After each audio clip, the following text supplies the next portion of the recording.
India के कोलकाता शहर में 9 अगस्त 2024 की सुबह एक ऐसी खबर सामने आती है जो पूरे देश को हिलाकर रख देती है।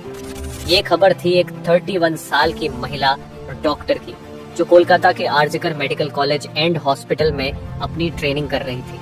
हॉस्पिटल जैसे सुरक्षित माने जाने वाले जगह पर इस महिला डॉक्टर का मर्डर एंड रेप होना काफी चौंकाने वाला था। इस घटना का खुलासा तब हुआ जब डॉक्टर के डेथ बॉडी का पोस्टमार्टम किया गया। इस रिपोर्ट ने लोगों की रूह तक को हिला दिया, क्योंकि यह मामला सिर्फ एक मर्डर का नहीं था, बल्कि इससे कहीं ज्यादा खौफनाक केस था।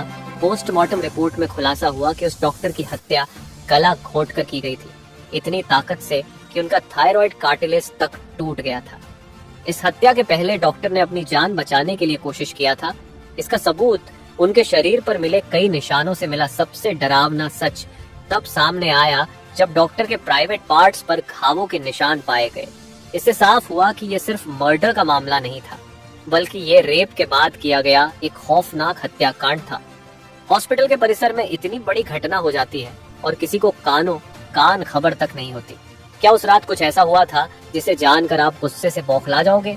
क्या वहाँ कोई और था जिसने इस क्रूर घटना को अंजाम दिया? और अगर था तो आखिर कौन था? इन्हीं सवालों के जवाब खोजते हुए हम आज की इस वीडियो में आपको बताएंगे कि आखिर क्या हुआ था उस रात इस मेडिकल कॉलेज के शांत माने जाने वाले परिसर में। जब आपको सच का सामना होगा तो यकीन मानिए आपके भी रोंगटे खड़े हो जाएंगे। Guys, before starting this video let me tell you कि मैं यहाँ पर उन फीमेल डॉक्टर को श्रुति नाम से रेफर करने वाला हूँ, एंड ये उनका रियल नेम नहीं है, सो कंफ्यूज मत होना। श्रुति एक जूनियर डॉक्टर जो कि कोलकाता के RG Kar medical college and hospital से अपनी डॉक्टर की ट्रेनिंग ले रही थी 8 अगस्त 2024 को। और दिन की तरह श्रुति अपनी नाइट शिफ्ट पर होती है और वह अपनी जॉब कर रही होती है। तभी रात के 11 बजे उन्हें अपनी मदर का फोन आता है, जैसे कि हर दिन आता था, क्योंकि पेरेंट्स को तो अपने बच्चों की चिंता हमेशा होती है। श्रुति की मदर उनसे पूछती है कि क्या तुमने खाना खा लिया और तबीयत वगैरह तो ठीक है तुम्हारी? जिसके रिप्लाई में श्रुति बोलती है कि उनकी तबीयत एकदम ठीक है और वो बस अभी कुछ पेशेंट्स को देखने जा रही है, जिसके बाद वो अपने कलीग्स के साथ बैठकर खाना खाएंगे। अपनी मदर से बात करने के बाद श्रुति पेशेंट्स को देखने राउंड पर निकल जाती है। सारे पेशेंट्स को देखने में और अपना काम खत्म करने में श्रुति को रात के 2 बज जाते हैं, जिसके बाद वो अपने कलीग्स के साथ जाकर हॉस्पिटल कैंटीन में ही बैठ जाती है, जहां मिलकर ये लोग अपना खाना भी खाते हैं और साथ साथ थोड़ी बातें भी करते हैं। खाना खाते खाते और बात करते हुए रात के 3 बज जाते हैं और इस वक्त श्रुति थोड़ी थकान सी फील कर रही होती है, तो वो अपनी थकान दूर करने के लिए इस हॉस्पिटल के 4th फ्लोर में बने सेमिनार हॉल में जाकर रेस्ट करने लगती है। श्रुति के रेस्ट करते करते सुबह के 7:30 बज जाते हैं, पर वो तब भी इस सेमिनार हॉल से बाहर नहीं आती, जो कि काफी ज्यादा अनयूजुअल था, क्योंकि श्रुति कभी भी आधे 1 घंटे से ज्यादा का ब्रेक नहीं लेती थी। हॉस्पिटल का एक वर्कर जो कि सुबह की शिफ्ट स्टार्ट होने से पहले हॉस्पिटल के सारे रूम्स को चेक कर रहा होता है, और वो ऐसे ही सारे रूम्स को चेक करते हुए इस सेमिनार हॉल की तरफ आता है। जैसे ही वो सेमिनार हॉल के बाहर आकर उसका गेट खोलता है, उसकी आंखों के सामने होता है एक भयानक नजारा, जिसे देखकर वो बहुत जोर से चीख पड़ता है। इस वर्कर की चीख सुनकर आसपास के लोग वहां इकट्ठा होने लगते हैं और देखते हैं कि सेमिनार हॉल के अंदर श्रुति की बॉडी बिना कपड़ों के पड़ी हुई है और उसके बॉडी पर कुछ ब्लड के निशान भी हैं। यहाँ खड़े सब लोगों के लिए ये एक ड्रामा से कम नहीं था, स्पेशली दूसरी फीमेल डॉक्टर्स एंड वर्कर्स के लिए, क्योंकि उन्होंने अपनी आंखों के सामने ऐसा नजारा पहली बार देखा था। वो भी हॉस्पिटल प्रेमिसेस के अंदर श्रुति की बॉडी को देखकर आसपास खड़े सारे लोग उसे एक स्ट्रेचर पर लेटते हैं और इमरजेंसी रूम में लेकर जाते हैं ताकि डॉक्टर्स उसकी कुछ हेल्प कर सके। काफी देर तक डॉक्टर्स के स्ट्रगल करने के बाद भी एट द एंड श्रुति कुछ घंटों के बाद अपना दम तोड़ देती है। हॉस्पिटल में कुछ लोग थे जो कि इस मर्डर एंड रेप केस को एक नॉर्मल केस जैसा दिखाने की कोशिश कर रहे थे, जस्ट बिकॉज कि वो इस हॉस्पिटल का नाम बचा सके। बट जब पोस्टमार्टम रिपोर्ट्स आती हैं तो सब दूध का दूध और पानी का पानी हो जाता है। इन रिपोर्ट से साफ साफ पता चल जाता है कि श्रुति के साथ किसी ने जबरदस्ती गलत हरकत करने की कोशिश करी, और जब वो इस इंसान से अपने आप को बचाने लगी तो उसने उसका गला घूंट दिया, इवन उसे बहुत बुरी तरीके से मारा भी और फिर उसका रेप भी किया। ये सारे प्रूफ मिलने के बाद ये केस पुलिस को हैंड ओवर कर दिया जाता है एंड पुलिस वाले इस क्रिमिनल को पकड़ने के लिए लग जाते हैं। सबसे पहले पुलिस उस क्राइम सीन पर ही छानबीन करती है जहां ये सब हुआ था, किस्मत से पुलिस वालों को वहां पर श्रुति के कुछ नेल्स एंड ब्लड सैंपल्स मिलते हैं और साथ ही एक ब्लूटूथ नेक बैंड। ये केस शायद और भी जल्दी सॉल्व हो जाता अगर उस फ्लोर पर सीसीटीवी कैमरा होते तो। बट बदकिस्मती से इस सेमिनार रूम के अंदर या इसके आसपास कोई सीसीटीवी कैमरा नहीं थे। लेकिन जिस रास्ते से इस फ्लोर पर एंटर करा जाता था वहां पर कुछ सीसीटीवी कैमरा थे। पुलिस वाले इन सीसीटीवी कैमरा में सुबह के 3 बजे से 8 बजे के बीच की रिकॉर्डिंग चेक करते हैं कि इतने टाइम के बीच कितने लोग इस फ्लोर पर आए और गए थे। इन सीसीटीवी फुटेजेस को चेक करने के बाद ये पता चलता है कि टोटल 6 लोग इस फ्लोर पर आए और गए थे। ये पता लगने के बाद पुलिस वाले एक एक करके इन 6 लोगों को पूछताछ के लिए बुलाते हैं कि वो लोग वहां पर उस टाइम क्या कर रहे थे।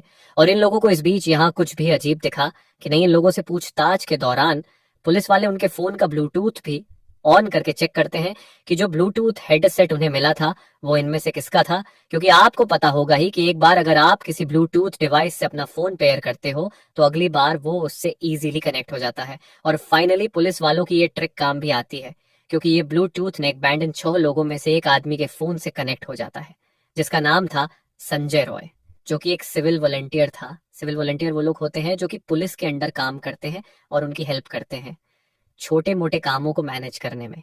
लाइक आपने बहुत सारे फेस्टिवल्स अनऑथराइज्ड पार्किंग या भीड़ भाड़ वाले एरिया में देखा होगा कि कुछ ब्लू कलर की यूनिफॉर्म्स पहनकर ऑफिसर्स खड़े रहते हैं जिनका काम होता है कि विदाउट एनी रीजन कहीं पर भी ज्यादा क्राउड इकट्ठा ना हो। तो अब पुलिस वालों को अपना पहला कातिल मिल चुका था जिसके बाद वो संजय रॉय से और गुस्से से पेश आने लगते हैं। बट संजय पुलिस वालों की किसी बात का भी जवाब नहीं दे रहा होता क्योंकि वो काफी ज्यादा नशे की हालत में था। इस बीच पुलिस वाले संजय का फोन भी चेक करते हैं जिसमें उन्हें भर भर के पोर्नोग्राफिक कंटेंट मिलता है जिससे उनका शक यकीन में बदल चुका था कि संजय ही श्रुति के मर्डर का मेन कल्प्रीट है। इसके बाद पुलिस वाले संजय रॉय को और ज्यादा डराने लगते हैं एंड फाइनली वो डर कर अपना गुनाह कबूल भी कर लेता है कि उसने ही श्रुति को मारा है और उसका रेप किया है।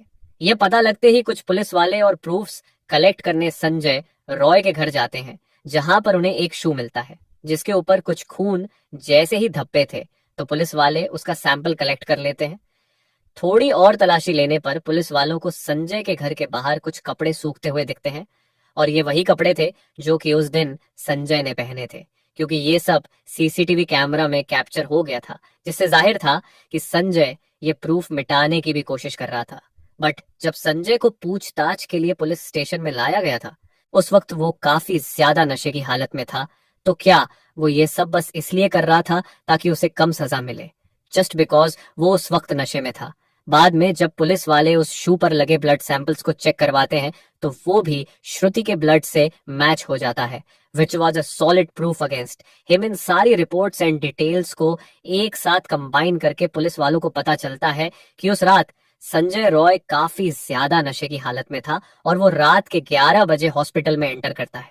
संजय अक्सर उस हॉस्पिटल में नाइट शिफ्ट किया करता था तो उसे यहाँ की काफी अच्छी नॉलेज भी थी कि कहाँ पर कैमरा है और कहाँ पर नहीं। तो वो आराम से इस हॉस्पिटल के 4th फ्लोर पर जाकर बैठ जाता है क्योंकि वो नहीं चाहता था कि कोई उसे ज्यादा नशे की हालत में देखे, वरना वो अपनी जॉब से हाथ धो सकता था। 4th फ्लोर पर आते ही वो अपना आराम से सो जाता है। जब उसकी आंख खुलती है तब तक सुबह के 3 बज चुके थे। तभी संजय की नजर श्रुति पर पड़ती है जो कि रेस्ट करने सेमिनार हॉल में जा रही थी। श्रुति को अकेला देखकर संजय के इरादे बिगड़ने लगते हैं। वो पहले काफी देर तक इस फ्लोर के चक्कर लगाने लगता है ये कंफर्म करने के लिए कि कोई यहाँ पर ज्यादा आ तो नहीं रहा। जब उसे लगता है कि हाँ उसका रास्ता साफ है तो वो 4 बजे सेमिनार हॉल के अंदर एंटर करता है और फिर वहां से 4:45 पर बाहर आता है।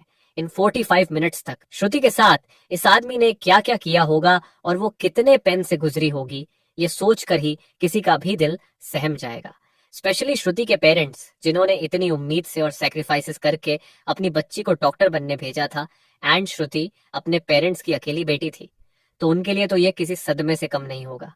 एंड गाइस ये केस अभी भी क्लोज नहीं हुआ है और 23 अगस्त तक संजय राय को कस्टडी में रखा जाएगा। इस कातिल इंसान के साथ क्या होना चाहिए आप कमेंट में जरूर बताना और इस केस रिलेटेड जानकारी देखने के लिए चैनल सब्सक्राइब करें। Thank you.